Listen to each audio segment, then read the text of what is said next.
Welcome, unprofessionals, to another exciting episode of Unprofessional Development. I'm Tedisco. And I'm Mealy. And today we have with us Batsheva Frankel from the podcast Overthrowing Education. And we're going to talk to her about a whole bunch of stuff. And I had like a little, 5-minute thing that I did on her podcast, I guess a couple of months ago when she was on the Twitter looking for people to talk about the corona. And then we've just become Twitter friends, and now she's on our podcast. So how are you doing today, Batsheva? I'm great. Thank you so much for having me on. I really appreciate it. Yeah, thanks for being here. Yeah, we're looking forward to it. So we kind of start off kind of the way we do a lot of times is kind of just talk us through why you became a teacher as opposed to something else, and just your journey into the world of education. Well, the truth is I actually started out doing something else. I worked in the film industry for a long time. And which industry? Film. Film. Okay, sorry. Yeah. Wow. I was a drama major at NYU. And but I was really interested in becoming a film director, so I was kind of working in that direction.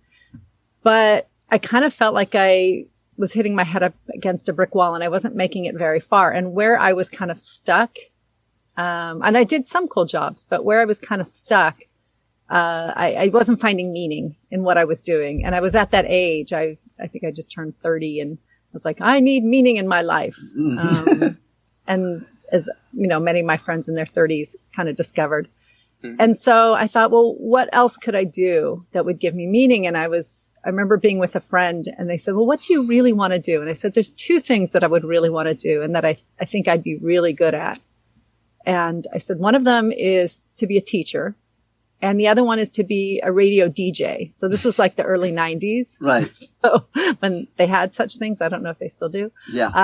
They have podcasters. Right. Yes. Well, right. I mean, that's kind of the funny ending to this situation. So then I went into education because that just seemed like maybe a more sure path. And I felt like it would give me a lot of meaning to do something like, and I always had this vision of wanting to do something really big, like wanting to really, it's so funny. I didn't know the term overthrowing education, but that's really what was in my mind. I wanted to connect with other people who were making big differences in education. And I was very privileged to have had some amazing teachers in my past. Right. I had some awful ones as well. Yep. And I feel like I've learned equally from both what to do and what not to do. But the really good ones were the ones who inspired me that, education doesn't have to be this thing. It could be this amazing thing. So, that's what so I went into education and I think the creativity and the drama background really helped me a lot. I had been teaching acting to kids for a long time, for years, when I was working in the film industry and before, I'd been teaching kids acting. So, I knew I loved kids. I knew I loved teaching and I felt like I would be good at it. And so then it was just a matter of kind of keeping learning and growing. Which, I've been doing this for over 25 years and every day I'm still learning something new and growing and it's amazing. Like it's such a gift. So that was it. And as I was teaching more and more, a funny thing happens when you're a really, respected and good teacher is they promote you to be an administrator. Right. The Peter principle. For some people, not for everybody. For me, it was totally the Peter principle because there were aspects to doing some of those administrative jobs that I was very good at, the working with other teachers, the training the other teachers, the motivating them and everything else. But every other administrative thing that I had to do, so bad. So I was like, okay, if I could just take that part of it out and do that thing where I'm actually getting an opportunity to work with teachers and, collaborate with them and brainstorm with them and motivate them and inspire them. If I could do that, that would be cool.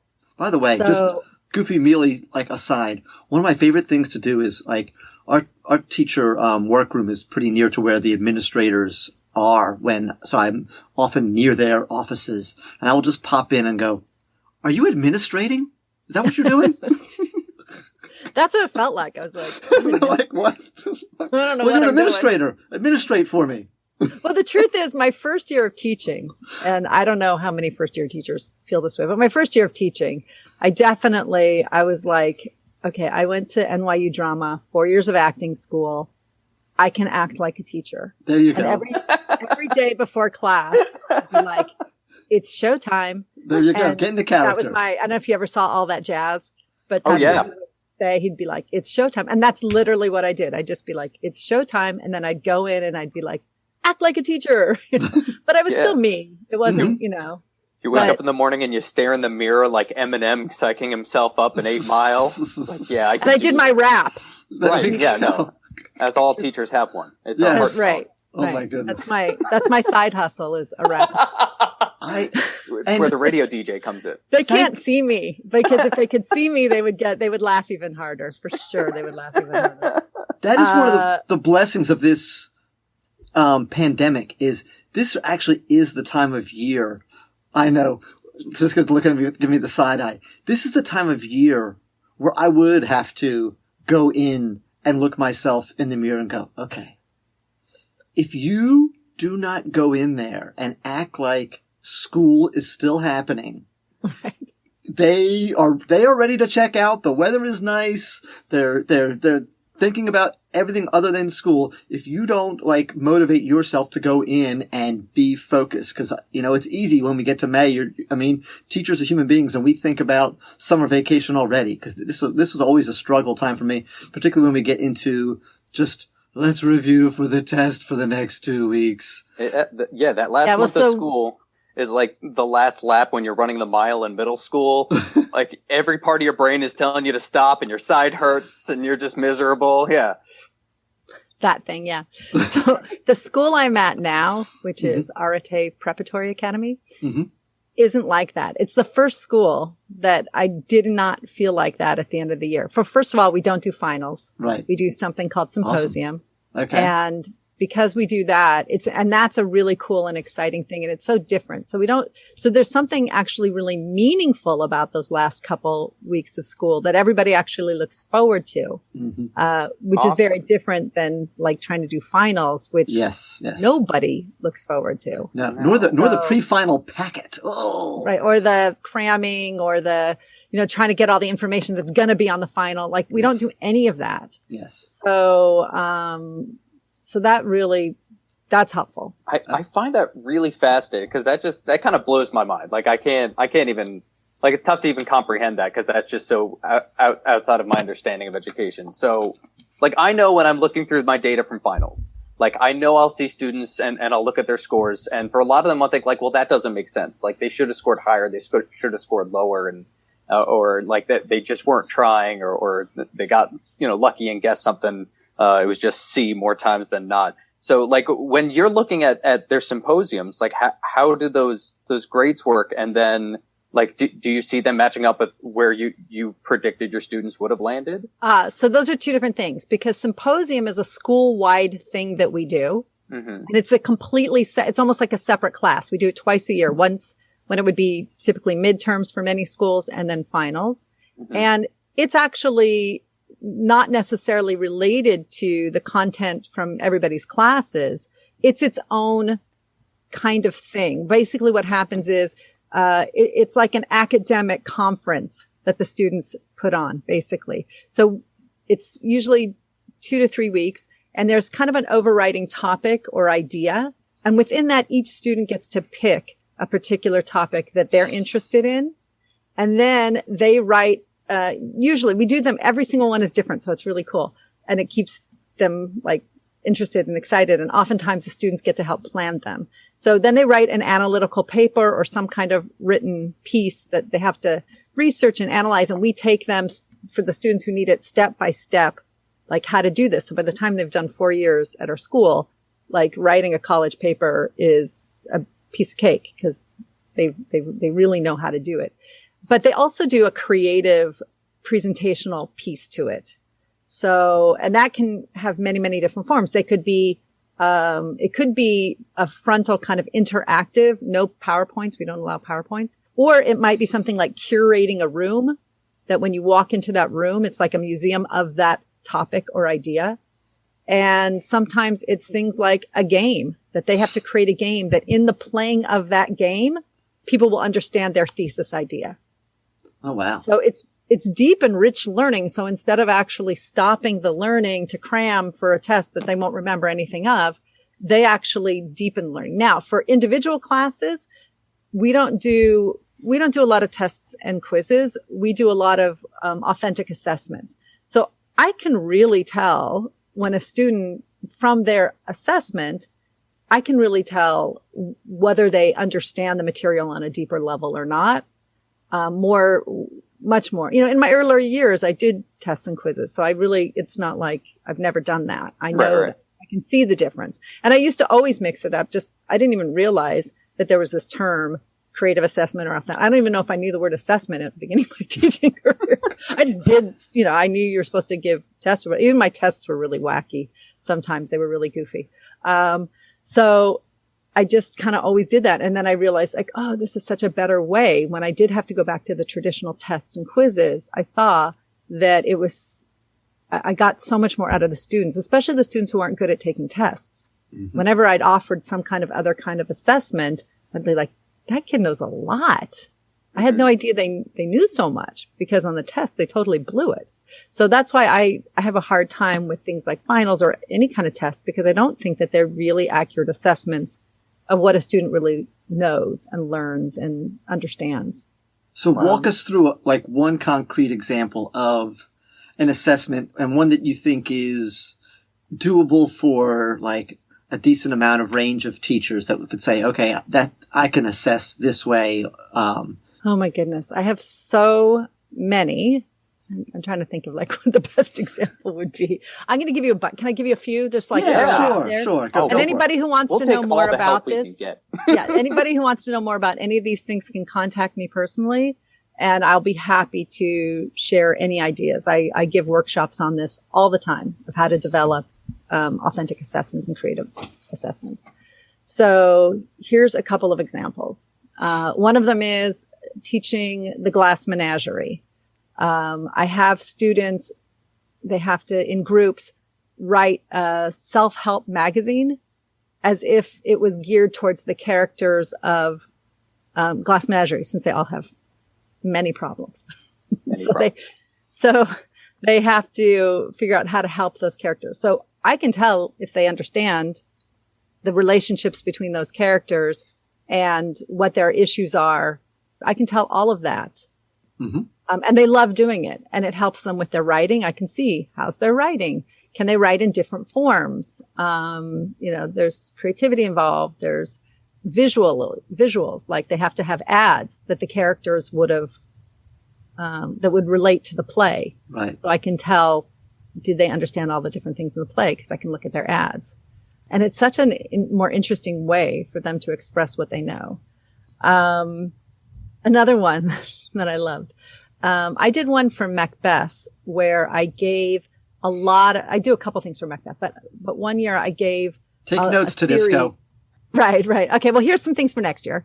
I gave students a choice of many different kinds of creative ways that they could express. And there was a whole list of, what they had to include. But I had this one student who came up to me and said, I'm not a creative person. You have people doing this thing and that thing. And I'm not a creative person. I said, well, what do you enjoy? What do you like? And I said, what are you thinking about doing? And, she said, I want to be, a counselor. I want to be a therapist. And I said, great. Do you think that they had a good marriage? Do you think it was a healthy marriage? And she said, no, it was a horrible marriage. And I said, well, what would happen if you were their marriage counselor? And she's like, yes. She wrote the most brilliant assessment. She did a whole file. It was, and she handed it to me as a file, the notes from the therapist of the marriage counseling for Macbeth and Lady Macbeth. Wow. That's cool. It was genius. And I could tell that she knew everything about their relationship and the play and all the themes and fate and free will. And I mean, it was all in there. But she did it in a way that she could connect to and that had meaning for her. Mm-hmm. And it was amazing. So that was one. Awesome. Another thing I do for Macbeth is I do something called the McBlogs. where they have to create a blog they each have a character that they pick at the beginning of the play, and then so that they can sort of take notes and whatever on that character. And then at the end, they have to come up with this blog that traces what that character's sort of feelings and so forth would have been through the whole thing. And they also each have a minor character that comments on their own blog. And then they also, as their main character and their minor character, have to comment on other people's blogs. Oh, nice. So when I see everybody's blogs together, I can see, do they understand all the relationships? Do they understand the characters? Do they understand what's happening? Do they understand the themes? You know, and then they do really fun things like they pick music and video and, you know, things that character would, links that character would be interested in. Lots of great visuals. And they're so much fun. And I would rather do that. I would rather look at that than a test. Yes, definitely. You know? And they love doing it. They love it. That's great. So here's my thought. I don't think I would do well in your class. Because in school, like I was a smart kid and I was just as lazy as possible. I would find the bare minimum and try to shoot just for it. So what do you do for those creative projects when you have kids who will turn in a magazine where like they clearly show understanding, but like just threw down some stuff and didn't really put any heart or effort into it? So that's a great question. But the truth is, I don't wait till the end to get the thing, right? Yeah. I'm with them checking in and working on it, and I give class time and, you know, I'm with them. So then I'm kind of assessing them formatively all along the way. So it's not like a big surprise at the end where somebody does something that's awful. And I'm just like, well, you know, I did have that issue before, and I'll never forget, like this used to happen all the time. Unlike maybe what you would do, but I'd have a student who it would just be completely wrong. They just went off on a totally, and they would say, but I worked for hours on this. Oh. And it's heartbreaking, but I said, you know what? If you lived in New York and you were driving to a wedding in Los Angeles and somehow you ended up in San Francisco or Florida, you drove hours. You spent days getting to that wedding, but did you end up at that wedding? No, because you went the wrong direction. So then I realized instead of allowing students to go off over to San Francisco, I need to help them along the way to make sure they get to LA. You are their teacher GPS. Stay away from San Francisco. Right. Right. I love San Francisco. But that wasn't what the wedding was. You know what I'm saying? Right. Exactly. Oh, so, definitely. So anyway, the point being, I think it's really important that we can get more out of giving feedback to students along the way and get them to where, I mean, the goal really should be, you know, to get them to this destination of understanding this material, right? And so I really work on how do I get them to that destination. Excellent. Okay. So the name of your podcast is Overthrowing Education. Obviously, that's like a philosophy, and you can even tell the things you've shared so far that that's something that you're passionate about. So you get two wishes. All right. You get to add one thing and subtract one thing from the entire education universe. Okay. So what's the one thing you're adding? And it could already be there in part, but now it's in every fiber of the like everybody has to do it. Everybody's doing it. And then the one thing that you just take away from, the entire education. Would the term be eduverse? It would be eduverse. From the eduverse. Yes. I love that term. Okay. I would say the thing that I would add is, that every class would be more student-centered active learning. And that would include only 10 people at the most in any class. I think I snuck in an extra thing there. Okay. But I kind of, it should be those things. Could you take a minute and just kind of define those terms for us? Because I think if you asked any teacher, is your classroom student-centered? Every teacher's going to say, yeah. Of course. So what does that look like exactly? So really, and that's why I said active learning. Because active learning means the students are actively involved in doing something that doesn't mean, but my kids are doing a worksheet. That's not what I mean. The learning is, it's very hands-on. It's about, I was listening to one of your podcast episodes with, Robert Kuplinski, and he talked about open middle and like that, where there's more exploration, right? That's going on, that the journey is involved and interesting, that the teachers don't have to pre-hand them their education, right? Like here it is on a silver platter. You don't really have to think about it critically, but I want to see deeper critical thinking and analytical thinking happening. And it can happen even in kindergarten. And I've seen teachers who do it in an amazing way. And sometimes it does happen in the lower grades, and then somehow by middle school, it's like, yeah, nah. And sometimes not. I mean, I've had incredible teachers all along the way, but just that's something that involves the students more, and even involves the students more in terms of how they're learning. Like in the same way that even as an inexperienced teacher, I asked that student, how would you like to show me that you know something? You know, I worked with her on that. I'd like to see that. I think that was the first time that I ever did that in such a deep way. And I was like, oh, that best results ever. So then I started doing more of that. So I would say like really involving the students more in their learning. One of the skills that that I continually hone, I continually grow on as a teacher is, and it sounds so basic, but it's asking the right questions and phrasing them rightly, and how you ask the questions and it comes down to just designing the questions, and it comes from a mindset as well as to how those questions come out of your mouth. Whenever a big one when you first start teaching is like, oh, how do you differentiate?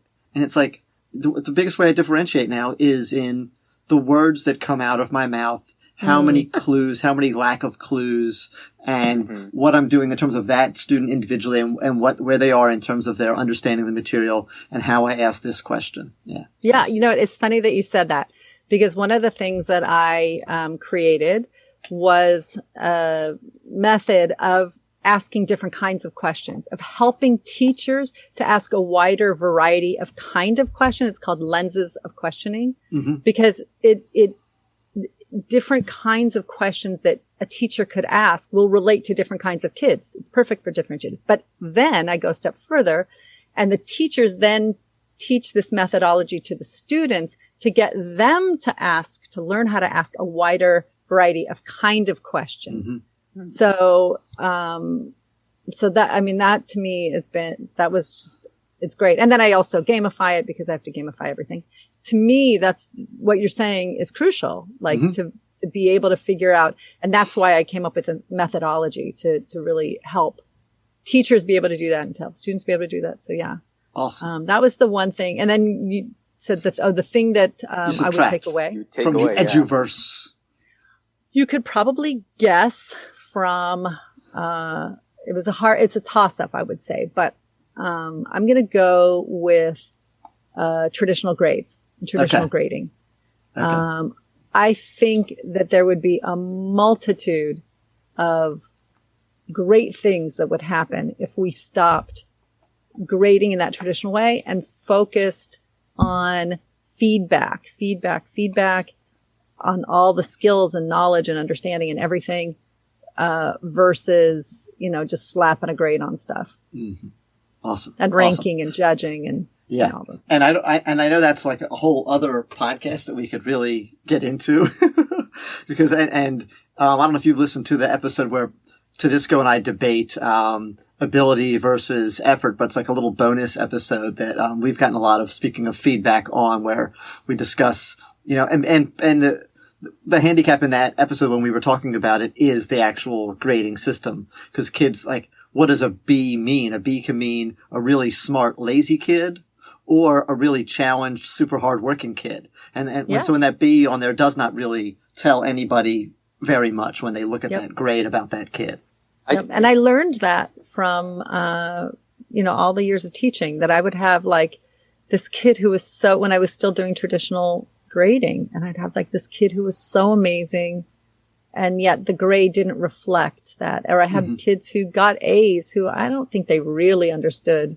You know, they can play the school game really well. Yeah. Ever since I stopped doing those kinds of grades, my school stopped those kinds of grades years ago. And then because we're a high school and also the middle school too, there is a end of the semester grade, but nobody ever complains about it anymore because they've seen along the way. There's no, you know, and they're involved in every aspect. Are there kids there who get held back? Like, because, you know, I think an outsider perspective hearing that, you just think, oh, well, that means everybody passes. So, like, are there kids who fail, and what does that look like? Yeah, but a kid who fails, a kid has to really, like, basically not do anything. Which they do in traditional classes, too. For sure. And trust me, there are kids who fail. And guess what they do? They go to summer school and they make up the class. Just like any other place. But the rest of the kids, if they're working, you know, we try to help them as much as possible along the way to figure out how to master it. Do they all master everything? No. But they kind of know it. They're not surprised and they don't feel bad. They know they worked really hard. But we're also not just, you know, sort of grading on quizzes and they don't get things back with percentages on them or numbers or letters. They're not a number or a letter. They get meaningful feedback on everything that they're doing. Good. Yeah, that's what they need. Yep. Yeah. And sometimes the feedback can be oral. I mean, you know, sometimes it's like real lifetime feedback. Yeah. Like I sit with them and their essay and I just talk them through it. Awesome. So we know we've got the quiz coming up, but we're not quite there yet because for those of you that there's going to be a real fun quiz coming at the end because Batsheva on her Overthrowing Education podcast, and I'm sure there's going to be some listeners who are listening to this who are fans of yours and are coming here to hear more about you. So there is going to be a quiz, but we always like to have teachers tell funny stories, and if we learn something from it, that's, you know, a bonus. But we also just want to laugh at the crazy things that happen in the classroom, wherever it's happened. Some funny stories that have happened in the eduverse, which now I'm going to keep using that word as much as I can. You're welcome. Just to torment us. Yeah, actually, I think the funniest things that I can think of, to me are, I have a little tome of plagiarism stories. Nice. And to me, those just crack me up something fierce. And, you know, a side note that I will say is that since I stopped grading, I don't have any plagiarism problems. Never have. Wow. So it's been years. But in the earlier days when I didn't do that, I had a lot of different things. So some of the funniest ones to me, well, there was the student who turned in her sister's story, but with her name on it. And when I questioned her about it, she said, oh, it was a mistake. I just wanted to see what it would, something like, I just wanted to see what it would be like to whatever, because her sister was a really good writer. So I was like, that makes perfect sense. There mistake, was the student, I accidentally hit print. Right. Yes. That was kind of, and then handed it in. Might be. So wait, who was she forgot to change the name, or she did change the name? No. She changed it to her name. She changed it to her name. sister's Okay. paper. Because there's people that do turn them I in. guess she didn't think that I would remember the story. her Yeah, sister from the year before. Yeah. Right. Your sister was a really good writer, so I totally remember it. Yes. This is a great one. There was a student, she was doing a report on Simon Wiesenthal. I don't know if you know him, the Nazi hunter. And it was for a Holocaust studies class. So she was doing kind of a paper on him. And as I was reading it, I was thinking two things. One, this sounds like it was directly taken from a website. And two, it sounds exactly like it was taken from an anti-Semitic website. Oh, no. Wow. So I said to her, first of all, I said, did you plagiarize this? Because that's the first thing. I was like, did you get this straight from a website? And she's like, no. And I said, well, let's look. And you did get this from, I mean, I had already looked it up. You did get this from a website, word for word. And I said, and did you bother to read it first? And she was like, well, and I was like, did you not notice that this was like some conspiracy theory, anti-Semitic website? Oh my God. And she hadn't, but before we even got to that point, this was her excuse. She told me that her middle school teacher told her that if you change the font, it's not plagiarism. Yes, that's true. Of course it's true. Isn't that awesome? Yes, they call it double jeopardy. Yes, it's obviously different if the font is different. If the font is different, it could be your original work. Why not? Yes, good. Another reason Comic Sans saves everything. Not just for lemonade stands. No. Yes, I'm putting out War and Peace in Comic Sans, and I will make. I'll be rich. That's right. My favorite thing to do when I catch kids plagiarizing is I'll call them over to my desk and I'll just quiz them on it. I'll be like, "Hey, George, what does incredulous mean?" Nice. You used it 3 times. I'm incredulous. You don't know it. So the last one this was in the early days, in the early days of technology. Now, this is like the late 90s. So this student, they were supposed to write this original story, and it only had to be like 2 to 3 pages. And this was a 7th grade class. And this student turns in like this 10-page story. I'm like, this sounds like a chicken soup for the soul. Do you remember those stories? Yes. Oh, yeah. And there was a particular style to those stories, right? Mm-hmm. So I asked the English teacher, could this student have written this paper? And because it was for a different class, it wasn't English. And the English teacher was like, not in a million years could they have written something like this. But before she said that, she said, and it sounds like a chicken soup for the soul story. Nice. So when the student was confronted about the fact that it might be plagiarized, she's like, no. And I worked for hours and hours my goodness. on it. And I was like, okay. So then I talked to the principal and I told her the situation. The principal said, well, see if you can find the source. Now, this was before turnitin.com or that you could just Google it. There was no Google. This was like back in the day. But you couldn't find it that way. So I went into an actual brick and mortar bookstore. Yes. Went to find chicken soup for this, I think, Kid's Soul. Opened it up. First story. Oh, right wow. There. Oh, my goodness. Right there. Oh, that's... So, not even next level detective work. Yes. Right. The only thing she changed were 2 names, like the 2 names of the main characters. Oh, my goodness. But this is the funny part, because that's not even the funniest part. The funniest part is this part, because she was crying because she worked so hard on this. Why did she work so hard on this? She didn't find it in the book. She found it on the computer and retyped the whole story. So it took her ages because she had to retype the whole story because she wasn't smart enough to know that you could just copy and paste the whole thing. She woke up in the morning and found out she was in San Francisco. Wow, yes. She wasn't even in San Francisco, honey. She was She just drove in circles in the parking lot. She just kept driving in circles and circles and circles for no particular reason. It was so funny. And all I could think of is this poor girl. Like, honey, you could have just cut and pasted and saved yourself. Or like, honestly, she spent so much time retyping the story. I was like, why don't you just write a new story? And change the font, of course. Nice. That's the way to do it. So, true confessions I did not plagiarize, okay?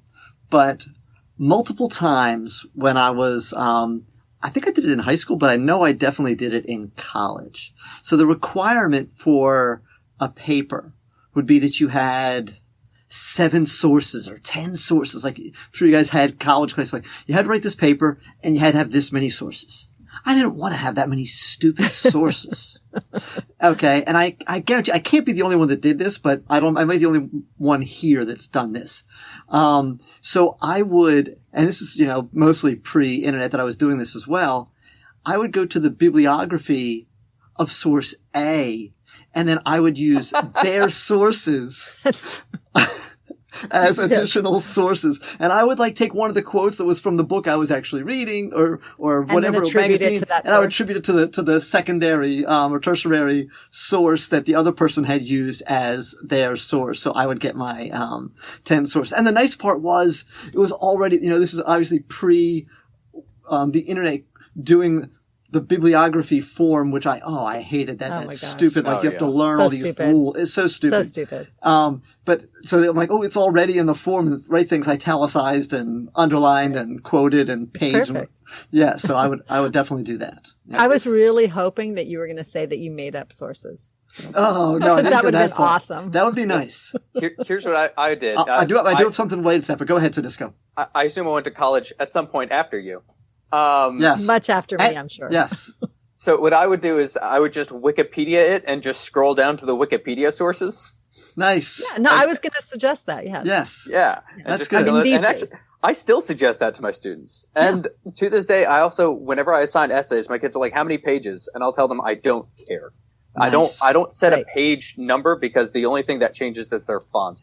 And so the thing that I would do in college is I would do the Control F command where you could find all of like the things, and I'd put in like period and comma and just make the sizes of those like 3 times larger. Nice. And that would space out the whole essay. So that's hysterical. Yeah, no, I don't do page limits either. My whole thing is quality, not quantity. It just adds fluff. Yeah. So I'm not interested. My dad coached debate, and this is, many, many moons ago when, before you were even a twinkle in your mother's eye there, Tedisco. But anyway, cause I don't know when he quit teaching, but it's been a while. But anyway, so he coached the debate team, and he told them, and we mentioned my dad's kind of like wily ways in the podcast with my brother, but he told them, whenever you were like penned in and you think you are losing the debate, make something up and say, Time Magazine, October 1978.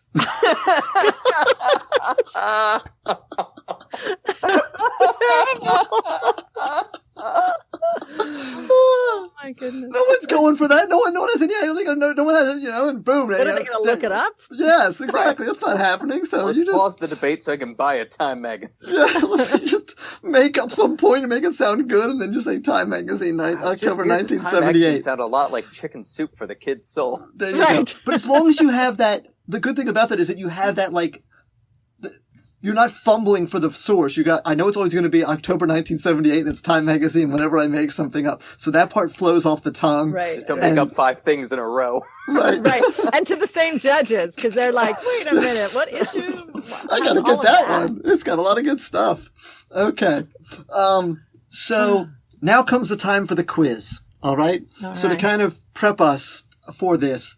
Don't worry, we're not going to worry about grades on this quiz. No. I appreciate that. Right. So, people should know that I torment my guests with, I call it the 5-minute game show. Yes. And, so, you guys are just getting me back. For right. What I do to all my guests. So the theme, tables. The theme of this quiz is, and see, I did tiny bit of research. At one point, Batsheva mentioned that she was listening to the Grateful Dead in a tweet where I follow her on the Twitter.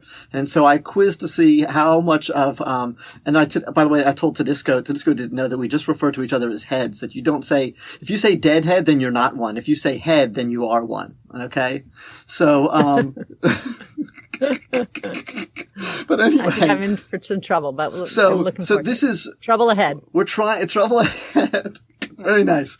So I take no responsibility for any of this. So anyway, it's education, Grateful Dead themed quiz with heavy on puns. Okay. Oh my God. Honestly, this sounds amazing. Yes. It sounds like everything to me. I'm so excited. Good. We want you to feel that way. Be terrible at it, but I'm excited to hear it. And I'll share the doc with you when we're done. Okay? I can't wait. All right. So, what was a hit for the Grateful Dead in the 80s when they changed the score on a student's test? Touch of A? Nope, close. A touch of A. Touch of grades. Oh, yeah. I'm going to give her that one. Heads or deadheads. Thank you. A touch of gray. A touch of grades. Okay. Grades. That is good. Thank you. Good. Thank you. So I like my answer too, though, I have to say. That's not bad. That's not bad. Okay. So now but yours is better. Thank you. So now you kind of get like where we're going at least. I do. I like it. All right. Okay. So what did the student who wanted to be a meteorologist when he grew up always have in the cafeteria? And it's the name of a Yeah, song? there's a song. What did the student who... Wanted to be a meteorologist when he grew up, always have in the cafeteria. It almost makes no sense, but it makes me laugh. I know. I'm thinking of standing on the moon because of the moon, but that's not it. No. A lunch box of rain. Oh, a meteorologist. Yes. If I knew anything about science, I was like thinking, I don't know what I was thinking. Oh, you were going I love a lunchbox of rain. I would like a lunchbox of rain. That's awesome. That was great. Thank you. You're good at this. I'm going to have you write the ones for my show.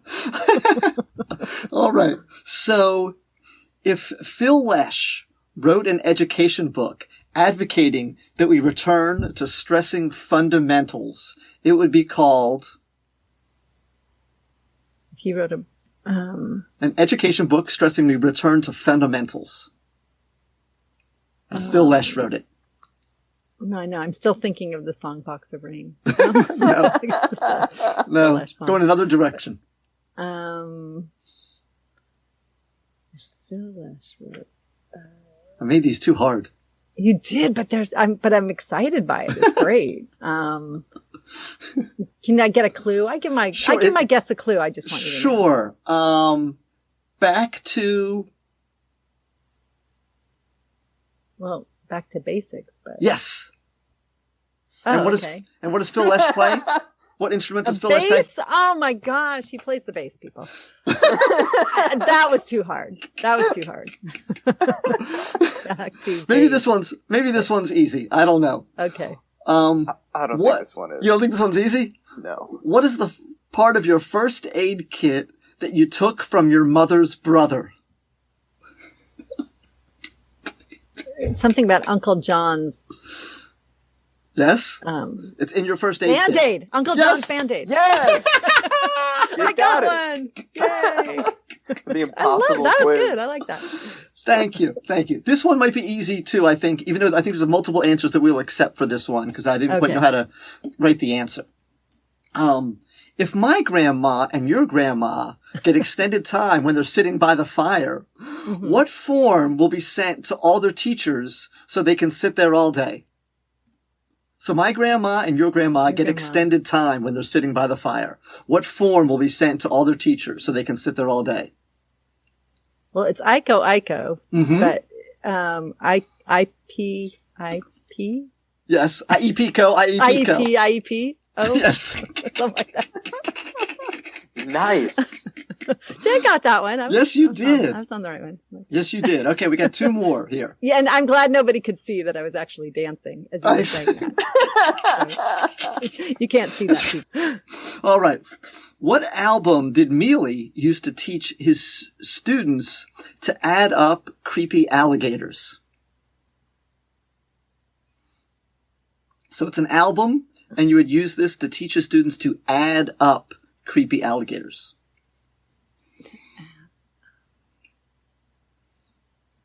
I don't know. Do you know what album Creepy Alligators is on?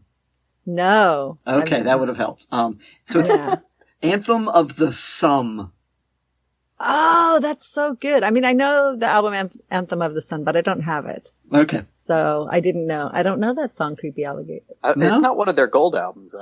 It's You don't know Creepy Alligator? It's I think it's a Pigpen song. Oh, yeah, I wasn't around during the Pigpen days. Yeah, I wasn't either, but I like Creepy Alligator. Yeah, it's kind of a weird. Awesome. It's almost like a novelty song, honestly. Yeah. Okay. Right, last one.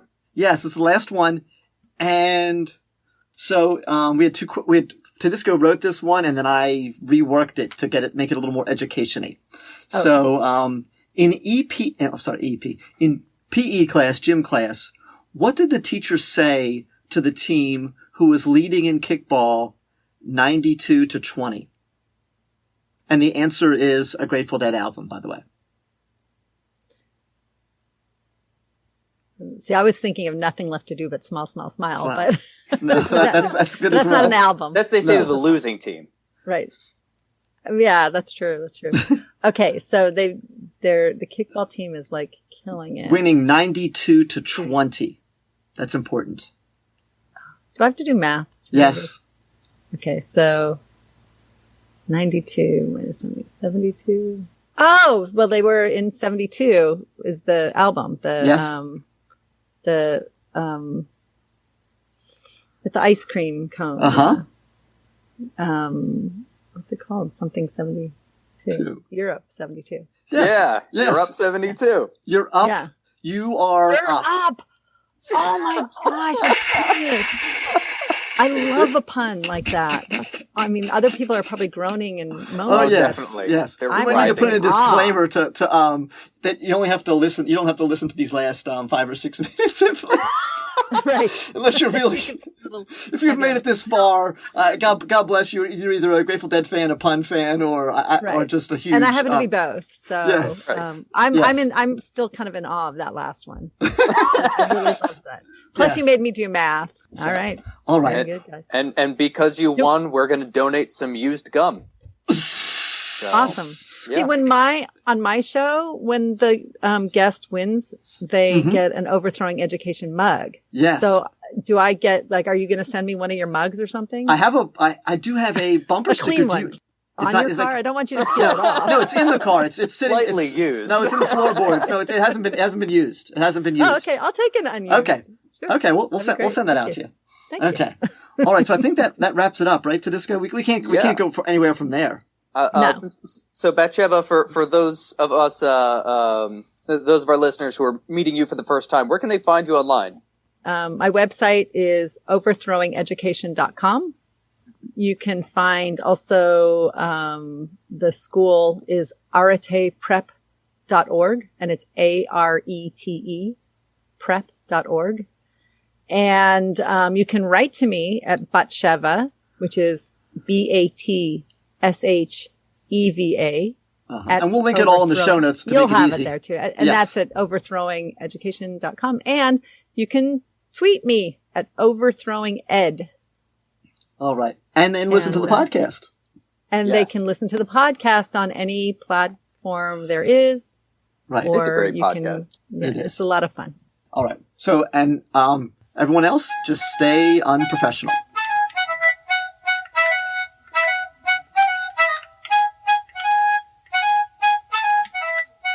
Thank you so much. That concludes today's episode. We appreciate you listening all the way through. So if you've listened this far, you obviously are either tied up in a room or you really liked what you were hearing.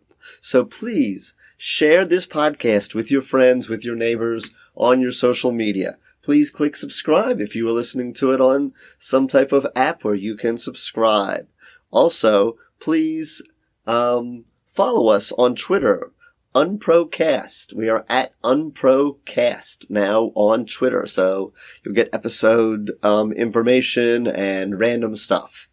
Also, if you want to email us at at unprofessionaldevelopmentcast@gmail. Alrighty. And I really want to have a big shout out. We now have listeners in Great Britain and in India. We are international, baby. So I just want to let them know that we know that they're listening and want to let them know that we appreciate that. We're going global, baby. Look out, Joe Rogan. Thank you.